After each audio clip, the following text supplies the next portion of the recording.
రేవంత్ రెడ్డి గారు ఇంటికి కొత్తగా ఏం కాదు. ఆయన ఇష్టం ఉన్నప్పుడు ఎప్పుడైనా కానీ వాకింగ్ చేసుకుంటాడు, వస్తుంటాడు. ఈసారి వచ్చేదానికి ఏంటంటే జితన్నకు ఆయన ప్రియమైన అన్నకు సీటు రాలేదని చెప్పి కండోలెన్స్ చెప్పడానికి మాత్రం ఆయన వచ్చింది. లోకల్ అవుట్ కండి ఆ మాట ఆయన మాట్లాడలేదు, ఈ మాట నేను మాట్లాడలేదు. ఖాళీ ఏంటంటే ఆయన బాధపడ్డది ఏంటంటే అన్న మహబూబ్ నగర్ జిల్లా ఆయనకు కూడా తెలుసు, ఆయన కూడా మహబూబ్ నగర్ జిల్లా వాళ్ళు కాబట్టి అన్న నీవు పాలమూరు జిల్లాను ఎప్పుడు కూడా ఎదుగుతుందో అందరి మధ్యలో ఉండి జీవించినావు, అటువంటి దగ్గర నీకు సీట్ రాలేదు అని ఆయన బాధను వెలగక్కటానికి పర్సనల్గా పొద్దున పేపర్ చూసిందంట. ఆంధ్రజ్యోతిలో పైన అరుణాకు సై జితేందర్ రెడ్డికి నై అని చెప్పి వచ్చిందంట. అది చూసినా చాలా బాధగా ఉంది, అందుకని నీకు కలిసిపోనికి వచ్చినాను.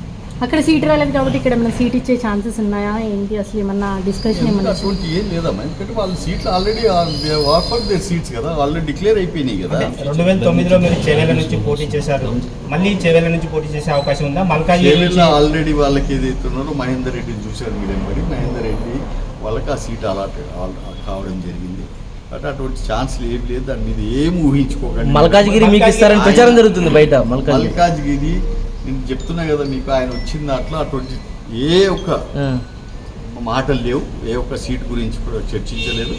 ఖాళీ ఒక్కటే ఏంటంటే ఆయన కండోలెన్స్ చెప్పడానికి వచ్చింది. మీ పార్టీ టికెట్ ఇవ్వలేదు సార్, మీ డెసిషన్ ఏంటి అసలు? మీరు మీ కార్యకర్తలు ఎదురు చూస్తున్నారు. పార్టీతో ఉన్నాను, పార్టీ ఎంబడే ఉన్నాను, మీరు ఎందుకు నన్ను తొందర పెడుతున్నారు? హ్యాపీగా ఉన్నాను, ఇది చేసుకుంటున్నా, పార్టీ ఎంబడే ఉన్నాను. భవిష్యత్తు కార్యాచరణ ప్రణాళిక భవిష్యత్తు మా అధిష్టానం నిర్ణయిస్తాను. సార్ నిన్నటి వరకు పార్టీ వీడుతున్నారు అని ఒక టాక్ నడుస్తున్న నేపథ్యంలో ఇవాళ సీఎం మీ ఇంటికి రావటం అనేది ఒక చర్చనీయాంశమే కదా. అది మీరు నడిపించవచ్చు కానీ నాకైతే అటువంటి ఇవ్వలేదు, అటువంటి నేను అనుకోలేదు కూడా. కంపల్సరీ సీట్ నాకే వస్తుందని నమ్మకం మీద నేను బీజేపీలో కొనసాగుతారా సార్?